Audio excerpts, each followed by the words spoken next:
What is happening, YouTube? It's Mr. Chillout here, and I'm back with my first Battlefield 1 tips and trick video. In this video, I'm going to be focused on how to be a better pilot, because there is nothing quite as satisfying as raining down hell from above and dominating in all your dogfights. So here is my rundown of some tips to help you become aces of the sky. Let's get into this biatch.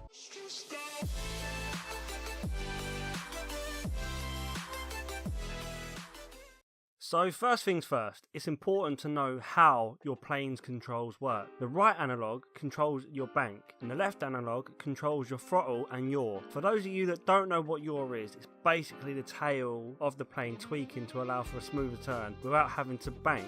Now this is very slow at turning and can be ineffective if you're trying to turn quickly. Movement is critical to your success in a plane. For example, doing a bank turn with a low throttle will allow a slower turn, giving you a chance to get behind your enemies or throw off an enemy that's on your tail. The yaw is extremely handy if you're going to be taking a bomber roll. This will allow you to line up your bombing runs more precisely without having to bank your plane and throwing off how the bombs eject.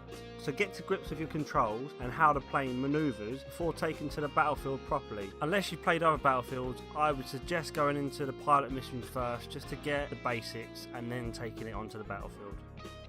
My next tip is something that I found very helpful. I first started using this tip when I first started playing Battlefield. The spotting feature was your best friend, and seeing as this has gone back to its old school roots, once again the enemy spotting feature is a massive help.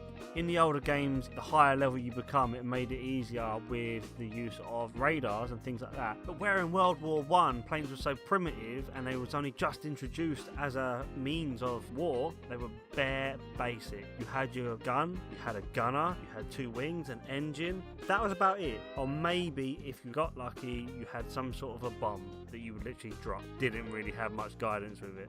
Unless an enemy is high up in the sky and you can see the black outline against the clouds or the open sky, planes can be very hard to see when you're looking at the actual terrain, which in turn makes them very hard to track. And if you can't track an enemy, you can't attack an enemy. So when you spot an enemy and you light it up, that little red icon goes above them. Basically a massive beacon saying, "Hi, I'm over here, come and shoot me down." And that's why spotting an enemy is so handy when you're in a plane. It gives you that much more of an advantage when you're trying to seek out your opponent. My next tip is all about how you act when you're being chased. Me personally, I fly as erratically as I possibly can for the first bit of the chase, and then what I like to do is I call it the slow tornado spin, and basically what you do is you just keep going around in circles, but you slow right down to the lowest possible engine speed that you can. If your enemy isn't doing the same, eventually you will go out of their field of view, which in turn gives you a better chance of escaping them chasing you. Ultimately, whatever your technique might be, you just need to remember to be unpredictable and not just go up and down, left or right, loop-de-loop. You need to put loads of twists in, loads of turns in, go up high, then go as low as you possibly can, and then bank for as long as you can, then bank the other way. You basically want to be keeping your enemies on their toes at all times, and this will give you the best chance of getting away, and hopefully getting behind them to then in turn allow you to do the attacking. So for my next tip, it's something I think helps you out massively. Now, me personally, I like to use the third person view when I'm in a plane. Now the reason for this is quite simple. You have such a better view when you're in third person. You're not constrained to the cockpit with a propeller in front of you and wings in your view. You can see more of the map and more of what's around you. This will give you a better advantage when you're trying to spot your enemies. However, saying that, there is one time that I like to be in cockpit view, and that is when I'm doing the 360-degree view thing. So you need to work out what button it is that you hold, but you can actually pivot your head the whole way around so you can actually see behind you. So if you haven't got a gunner, you can look yourself and you can see if there is an enemy behind you or if they're turning behind you, which way they're going, so you can combat that. So my tip would be to learn the third person and use the 360-degree view thing.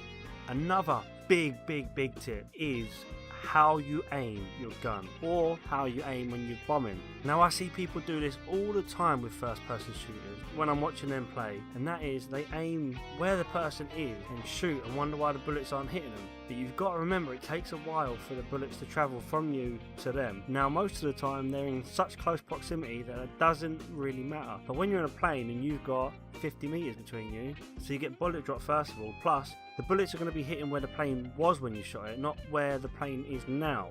So to combat that, you need to aim in front of where they're going to be. The same as when you're doing a bombing run. You don't drop the bomb as you're going over your target, you drop it a little while before. So the trajectory of the bomb and your flight path will take that bomb to where you want it to go. It will take a while to get the hang of this, but once you master it, you'll find that you'll kill planes so much quicker and have a better percentage of kills when you're doing bombing runs. Next up, we have the most simplest tip, yet the most underused thing that most players will do when they're in a plane, and this is remembering to repair your plane. This is your tool of destruction, so you want to be keeping it at the top of its game, and the only way you're going to do that is by having its health at 100%. It seems simple, right? Well, it is, but you need to remember to only do this when the time is right. See, when you repair your plane, you have no access to the plane's controls.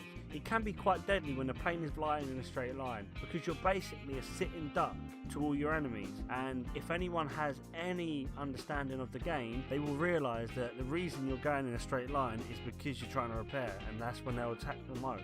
But at the same time, it can be just as deadly when the plane is battered and you can't control your plane and compensates for the damage on your wings. You can ultimately go crashing down towards the ground if you're not careful. And also remember, the first repair you do will take away all negative effects of any damage to wings or your plane, so it's handy to get that first one out of the way. Always keep on top of your repairs, but choose your time wisely. This will keep you alive for longer, giving you a better chance of advancing as a pilot and getting more kills. So we've come to the end of my tips and tricks videos for being a pilot in Battlefield 1. If you found the video helpful, don't forget to give it a massive thumbs up. If you feel like I've missed out on anything, leave a comment below to help everyone else out. And finally, to keep up to date with all my new content, don't forget to subscribe to my channel, and until next time, laters.